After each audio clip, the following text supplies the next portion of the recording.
I think the advent of Bitcoin ETFs is an example that we're legitimizing it. We're creating more safety. Well, let me ask you this. Will you do another ETF? How about an XRP ETF? I know you got more safety. Well, let me ask you this. Will you do another ETF? How about an XRP ETF? I know you got Ether out there. How about XRP? Can you answer that? I can't. How about XRP? Can you answer that? I can't. And you don't want me to. I do. Well, I can't. All right. Alors, on voit Gasparino de Fox Business qui dit « Que diriez-vous d'un ETF XRP? » Et là, on voit Larry Fink de BlackRock qui dit « Je peux pas répondre à ça. Tu veux pas que je le fasse? » Et là, l'autre dit « Oui, pourquoi pas, tu sais? » Ben, je peux pas. C'est simple.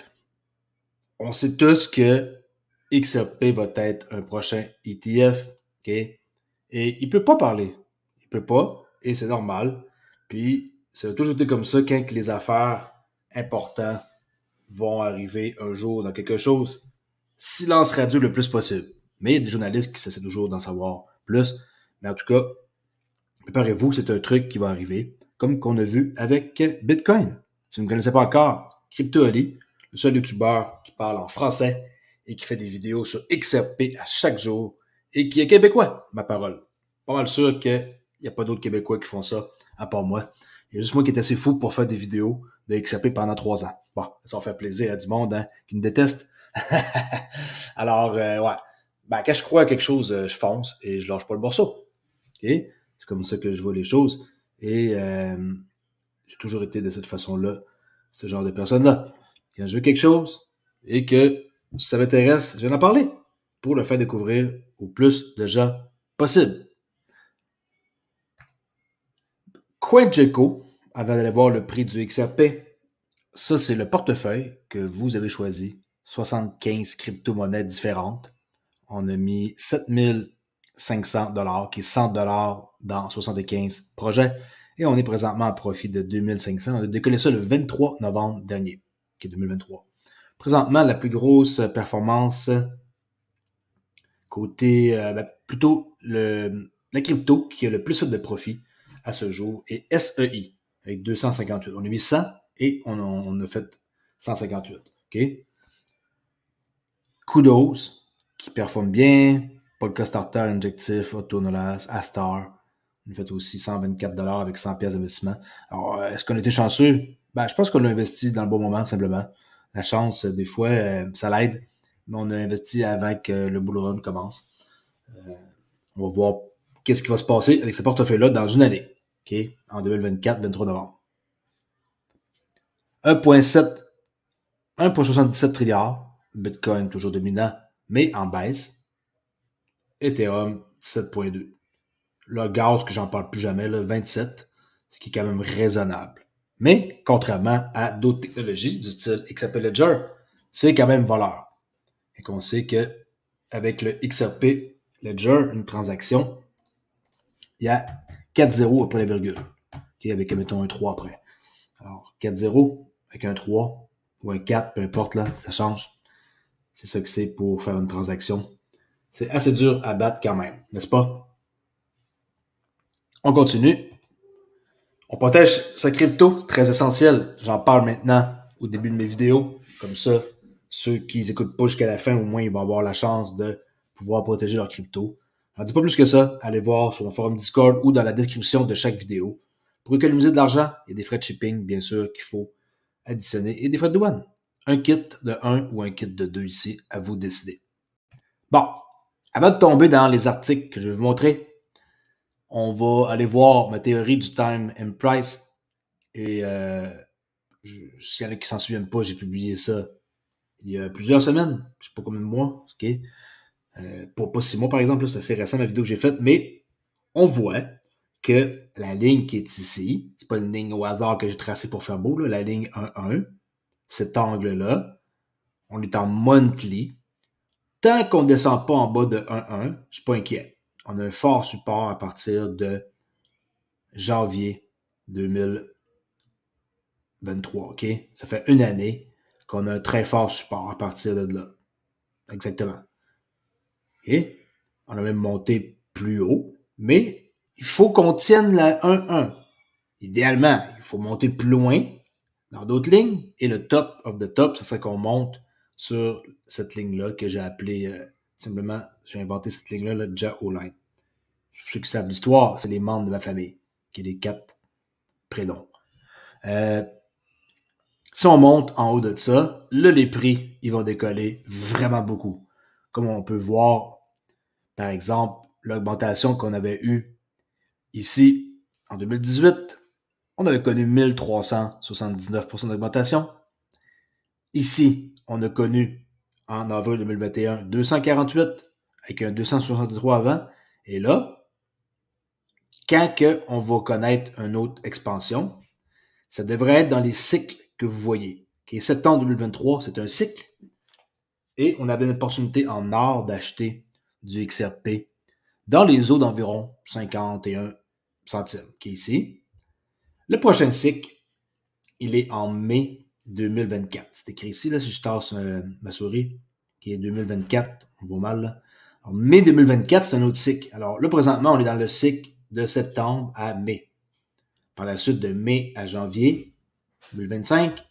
Et on a notre ISO ici qui va entrer, c'est en novembre, mais mon cycle dit septembre, comme 2 mois d'avance.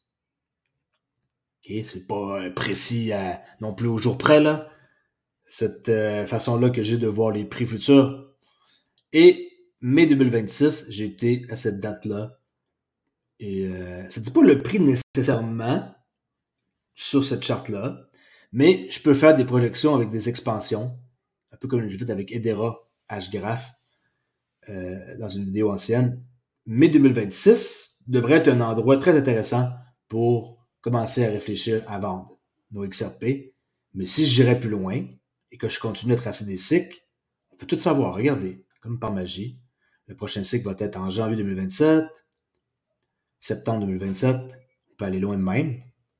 On va aller voir. Quand je dis 2030, c'est numéro environ où? Voilà. Okay, septembre 2029. Ici, c'est un cycle. Okay, mai. Au mois de mai, en 2030, mois de mai. C'est tous des cycles. Pourquoi que je fais ça? Pourquoi que je vous montre ça? Parce que c'est très important. Et ceux qui pensent que c'est juste des lignes que je trace, détrompez-vous. J'ai appris ça de personnes que vous ne connaissez même pas. Il y en a une que vous pouvez, par exemple, faire des recherches dessus. S'il y en a qui sont curieux, écrivez-moi, je vais vous donner son nom. Vous allez voir, c'est un gars qui a 50 ans d'expérience dans les marchés. Et c'est pas n'importe qui. C'est loin d'être une personne qui est pas connue. Elle est très connue, mais discret. Okay? Très connu, mais discret, ben oui, ça se peut. Pas parce qu'on est super connu qu'on veut être présent nécessairement en ligne. Le gars, il a fait ses business, puis il a fait ses choses depuis longtemps. Et les autres personnes, ben c'est des personnes qui sont rentrées en contact avec moi. Et un peu par hasard, de fil en aiguille, depuis plusieurs années, j'ai découvert un peu des choses qui m'intéressent pour des projections de prix. All right? On continue en parlant toujours de XRP, en quoi que Brad Garlinghouse est intervenant public, devinez où? Au Forum économique mondial le 18 janvier. Ça s'appelle « Les yeux clairs sur la crypto. Comment les régulateurs peuvent-ils simultanément promouvoir l'innovation tout en protégeant le consommateur et à quoi ressemble une réglementation sensible? » Quand on clique ici sur la photo, on voit avoir les yeux clairs sur la crypto, 18 janvier, 5h30 à 6h15. Et regardez c'est qui va parler. Brad Garlinghouse, PDG de Ripple. Et il y en a encore qui vont me dire que Ripple, c'est une petite compagnie puis qu'ils vont pas aller loin. Hello, comment? Grayscale va être là avec Michael Shanahan. On a le secrétaire d'État aux finances, ici, de la Suisse, Daniela Stoffel. Tout ce monde-là, ici, pourquoi qu'on ne voit pas M. Satoshi Nakamoto? Il n'est pas invité? Faire sa part, il est où? Dites-moi, il est où? Je ne sais pas, je ne le vois pas. Peut-être que c'est un fantôme, je ne sais pas, mais il n'est pas là. Et moi, s'il n'est pas là, ben, ça veut dire qu'il n'existe pas. Il n'y a pas question de garder anonyme quelqu'un comme ça.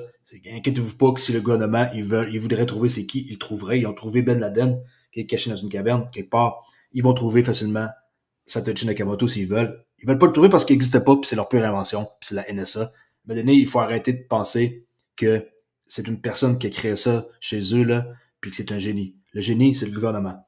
Puis toutes les technologies qu'ils ont pour faire des Choses qui sont avancées et qui personne ne peut faire comme eux. Oui, il y a des gens intelligents qui créent des choses. Ça, on peut pas se le cacher. Regardez Elon Musk. Mais qu'est-ce qu'il peut accomplir? Mais en tant que tel, le prochain qui va nous dire dans les commentaires que Satoshi Nakamoto, c'est l'inventeur du Bitcoin, il faut vraiment descendre d'un niveau ou deux ou trois, vous flottez sur un nuage. Et je vous dis, je veux pas que vous décevoir, mais c'est la pure invention des Américains. Et comme par hasard, ça a été créé, le Bitcoin, juste un peu après la crise de 2008. Et oui, c'est une bonne affaire à avoir. Et oui, c'est une valeur qui est extrêmement précieuse à avoir. Et oui, le Bitcoin, c'est le premier, puis il est là pour rester. Remplacer? Non. Mais égaliser ou mieux? Oui. Mais avec des technologies telles que l'XRP Ledger, qui pourraient faire en sorte qu'ils vont venir plus importants et plus populaires avec le temps. Bien du temps. Mais en tant que tel, le Bitcoin, vous avez vu la grosseur que c'est là présentement, c'est des peanuts. Ça va être beaucoup plus gros que qu'est-ce qu'on voit là, avec un market cap de... Ils sont comment comme market cap? On va tourner voir. 841 milliards. Ça commence à faire pas mal de bidou, là. On n'est pas loin d'1 trilliard de dollars juste pour le Bitcoin. Ethereum, toujours impressionnant, mais que je n'ai pas confiance. Moi, selon moi, Ethereum n'a pas sa place ici en deuxième. Ils ont été chanceux d'avoir eu toutes ces années-là, genre avec des passes gratuites et que les développeurs ont construit sans trop se questionner si c'était un truc qui était correct ou pas. Ça les construit. Ils sont devenus populaires. Oui, XRP, on est en retard. Oui, je trouve que c'est inacceptable. Mais il y a des raisons aussi de ne pas peut-être vouloir aller vite et de rester en arrière et de construire. Quand on va être prêt, ça va décoller. Ça, je suis pas inquiet. Alors, je m'égare un peu. On va revenir à ce que je disais. Ça, c'est la rencontre que Brad Garlinghouse va aller au Forum économique mondial. Conférencier. OK?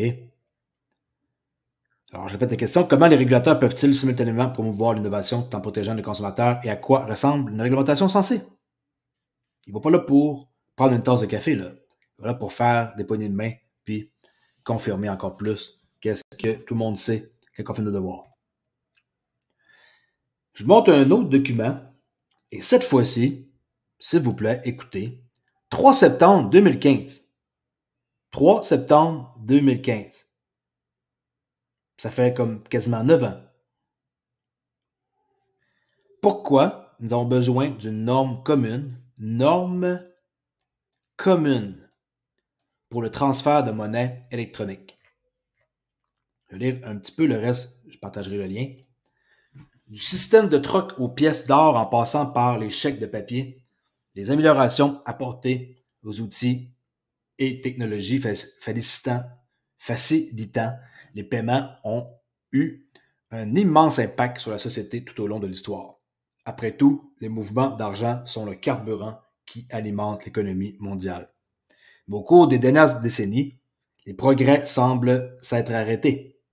Alors qu'Internet a contribué à transformer presque tous les autres secteurs, du shopping au journalisme, l'infrastructure de base qui permet de transfert d'argent, le transfert mondial de valeur est resté relativement inchangé depuis les années 70. À une époque où tout se fait en temps réel et à la demande, les paiements peuvent encore prendre des jours, alors qu'une transaction internationale peut facilement prendre plus de temps que l'envoi d'un colis. Ce n'est pas seulement une question de vitesse, mais aussi de coût. Cela n'a pas de sens économique d'envoyer 100 $ des États-Unis vers l'Europe en raison des frais élevés. En ce sens, l'Internet de la valeur, et je répète, l'Internet de la valeur, vous voyez ça comme ça, le Web 3, l'Internet de la valeur est déjà là. Que vous voyez ou pas, c'est là. Vous n'êtes pas dans le train. Je ne sais pas qu'est-ce que vous faites. Nous en avons les moyens et certainement la volonté. Et tout comme l'Internet de l'information, le Web 2, a fourni un large accès aux connaissances et aux services à un nombre croissant de citoyens du monde, cette transformation florissante dans la façon dont nous transférons l'argent contribuera à connecter 2,5 milliards de personnes.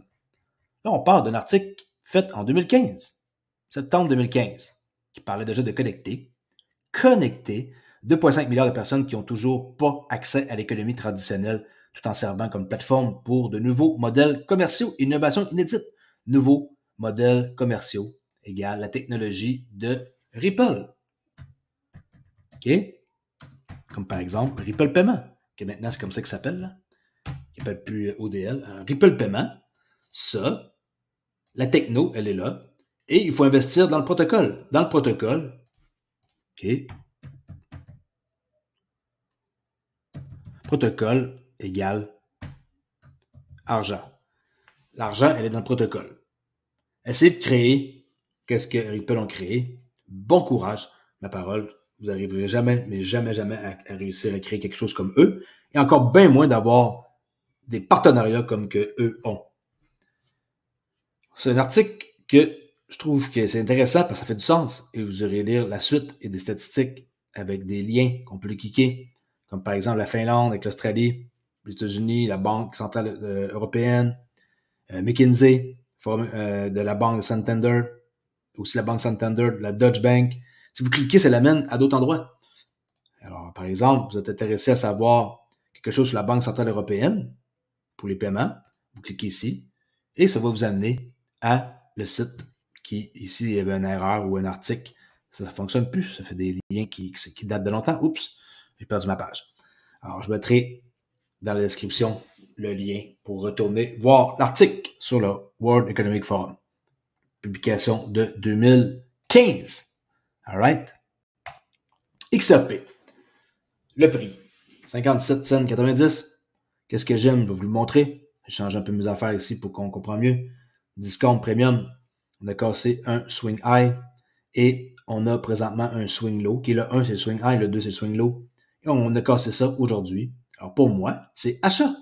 Sans aucun doute, achat. Et j'ai racheté, comme je l'ai dit hier, dans la descente ici.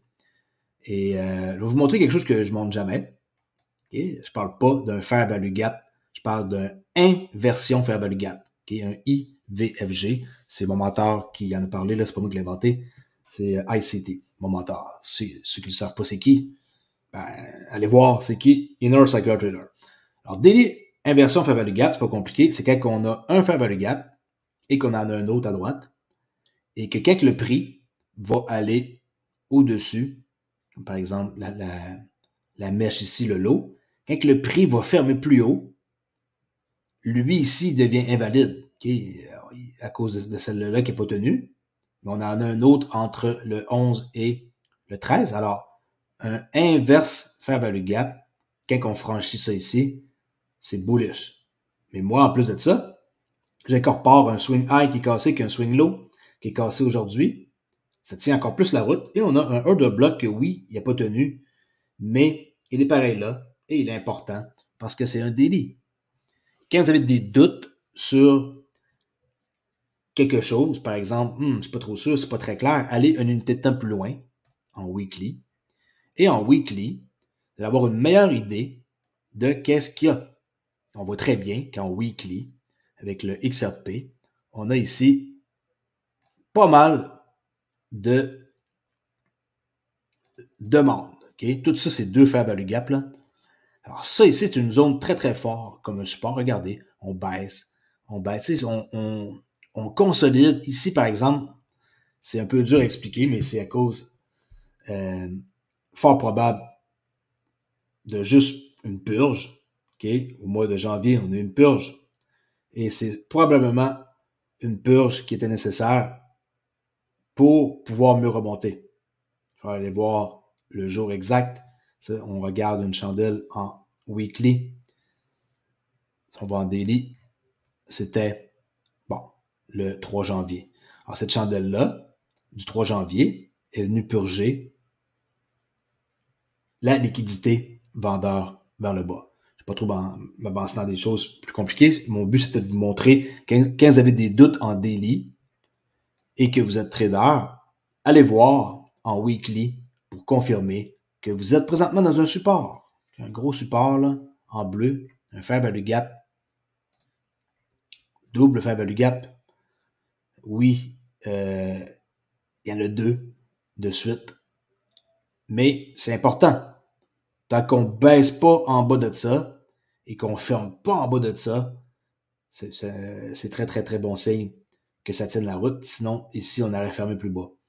Alors, je crois qu'on est en bonne situation présentement et on est à l'équilibre, 50% de notre dealing range. Alors, pour moi, quand je vois ça, je me dis que c'est achat sans hésiter. All right? Bitcoin, je vous rappelle qu'on avait un swing high qui a été cassé, suivi ensuite d'un swing low. Okay? Swing high ici, cassé, suivi d'un swing low, mais qui n'a pas fonctionné. Et le swing low qui est là, il est très important. Okay? Et il y a beaucoup de liquidités qui se situent à ce niveau-là, dans les 43 248. Et c'est pour cette raison-là que je l'ai utilisé. Quand on a cassé cette mèche-là du 9 janvier et qu'on a eu un swing high qui a cassé ici, on pouvait rentrer comme vendeur à 43 304. Okay? On pouvait vendre à 43 304, parce qu'il y a une flèche. Et cette trade-là, je l'ai faite. Okay? Je ne dis pas tout sur ma chaîne. Cette trade-là, je l'ai faite. J'ai vendu ici Bitcoin. Et là, vous allez me dire, à quelle place qu'on prend nos profits dans ça? C'est très, très simple. Si on vend ici, sur cette chandelle-là, du 12 janvier, et qu'on dit sell de news, là, c'est ça. Boy de rumeur, sell de news, ben, la nouvelle, il faut la vendre. Cette chandelle-là, du 12 janvier, si on veut voir à quelle place qu'on vend et qu'on prend nos profits, on descend en unité de temps. Okay? Rapetisser, vous allez voir, on est toujours en premium.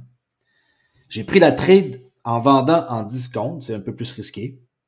Okay? Le niveau qui est là, vous voyez la ligne jaune qui est là, c'est l'équilibre.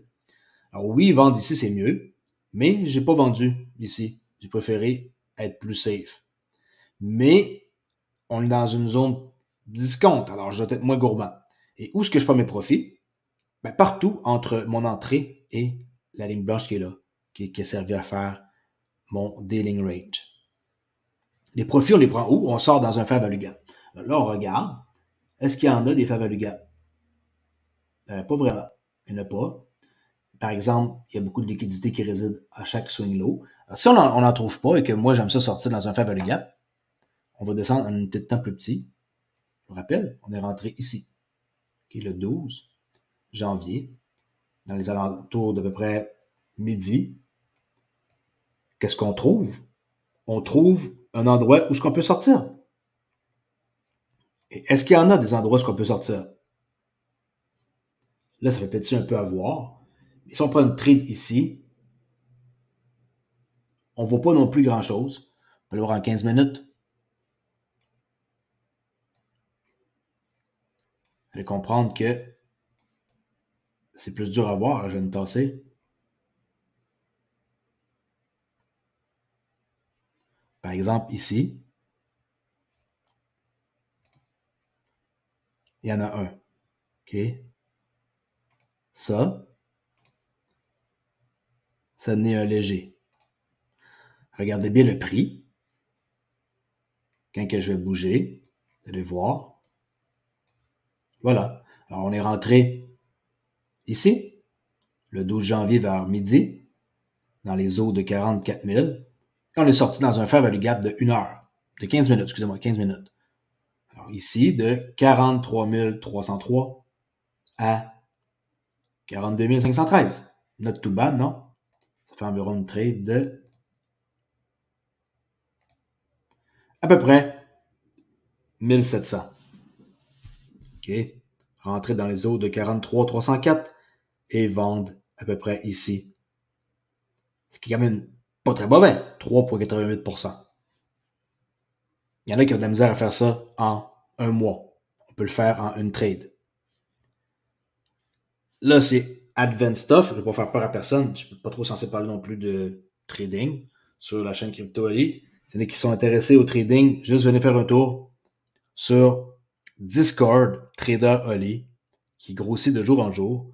Et que si vous voulez en apprendre plus, par exemple, sur ce que je viens de vous montrer, je vais enseigner ce genre de choses-là. Ça, c'est plus avancé, mais c'est des choses que ça s'apprend. Vous devez juste être conscient que ça existe et qu'il n'y a pas d'argent facile. Il faut vraiment s'impliquer et travailler fort pour comprendre tout ce que je vous explique. Mais c'était possible, je vous le jure, de rentrer ici dans les 44 000 et de sortir environ ici. C'est microscopique. Qu'est-ce qu'on voit ici en daily? On ne peut pas savoir qu'il y a des gaps ici. Mais quand on diminue de temps, on les trouve, les gaps. All right? Okay, j'espère que ça a peut-être allumé quelque chose dans vous. Pour en savoir plus, venez sur mon forum. Et on va finir ici avec le document Global Crypto Policy Review de TRM Outlook 2023-2024. Ça parle d'une tonne de choses. La crypto-régulation dans le monde entier, comme par exemple Canada 2019, qui est United States 2013. On voit des dates. On voit les organisations internationales.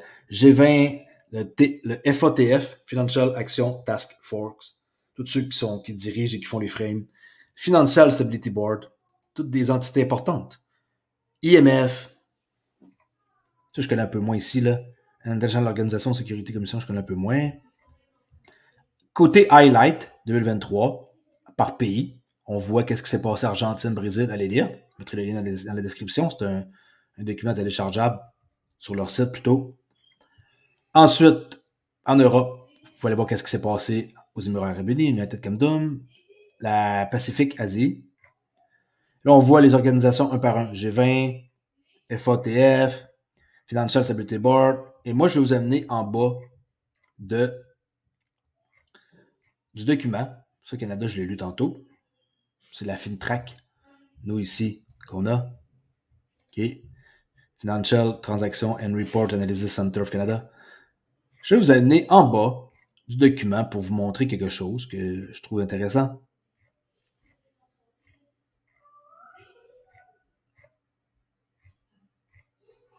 C'est la conclusion. En même temps, ça vous fait voir regarde, Taïwan, Thaïlande. Conclusion. 2023 a commencé avec un écosystème où il y a eu le collapse de FTX. Et je crois que ça a été comme genre le moment, malheureusement, qu'il fallait qu'il arrive pour avoir un changement majeur dans les marchés. Tout a été différent à partir de là. Ça a été genre la goutte qui fait déborder le vase. Et à la fin de ça, qu'est-ce qu'on voit? Les dates pour 2024. Alors, on peut faire un screenshot. Janvier, comme par exemple la France, un amendement pour l'enregistrement de crypto pour les firmes qui rentrent en effet. Janvier 22. On a d'autres choses. Février, mars, allez voir les dates.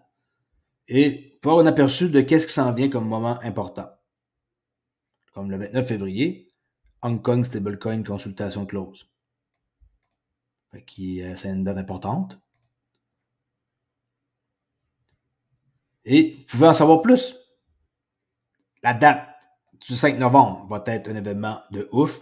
C'est des élections présidentielles. On va savoir si Trump revient ou pas. Mon guess, comme ça, mon petit doigt me dit qu'il va revenir. Et oui, malgré tout, qu'est-ce qu'il a comme problème? Et les gens qui veulent lui mettre des bâtons dans les roues. Je crois qu'il va revenir. OK? MiCA, Rules for Crypto Asset, 30 décembre. On va mettre ça en branle avec les fournisseurs. Alors, c'est un document qui, je pense, vaut la peine d'être regardé. Si vous voulez en savoir plus, je vais mettre le lien pour accéder à TRM. C'est tout. C'est une vidéo un peu plus spéciale. Je suis pas obligé de faire toujours des nouvelles, des nouvelles et des nouvelles. J'ai montré, je crois, des choses importantes. Comme ici, la rencontre avec Brad Garlinghouse de Ripple, le PDG, au World Forum économique, le 18 janvier. Et aussi, je crois que c'est important que vous soyez au courant qu'il existe beaucoup de façons de lire une charte et que si ça vous intéresse d'en savoir plus sur comment lire une charte, que je suis la bonne personne pour vous le montrer. Et il y a des gens qui sont déjà qui ont déjà des résultats, comme par exemple cette personne-là, 271% XRP, 53% XRP. Ici, c'était XLM, qui est 111%. Alors, est-ce que c'est possible? Merci, Ali, c'est grâce à toi. C'est pas moi qui l'ai payé pour dire ça, là. Allez lui demander. Il y a d'autres personnes qui ont des bons résultats et qui vont en avoir et qui sont sur le bon chemin parce qu'ils écoutent ce que je dis. Et tout ça, c'est gratuit, du matériel éducatif, si vous voulez apprendre à trader. Et ceux qui me disent qu'il n'y a pas d'argent pour trader, c'est pas un problème. Il existe des propres firmes que vous pouvez faire des challenges. Et si vous êtes bon dans un challenge, ils vous prêtent de l'argent pour pouvoir exécuter des trades et ils partagent des profits avec vous. L'argent est peut-être des mots, mais quand ils vous payent, c'est de vrai argent. Et un challenge ne coûte pas très très cher pour se commencer. Pour à peu près une centaine de dollars, on peut avoir un compte d'environ 10 000 $. Je laisse là-dessus. Merci beaucoup de m'avoir écouté. Et n'oubliez pas que la crypto, c'est dangereux et que ça comporte des risques. Si vous n'êtes pas encore déjà abonné à ma chaîne, allez vous abonner immédiatement. Crypto, allez. Merci. Ciao.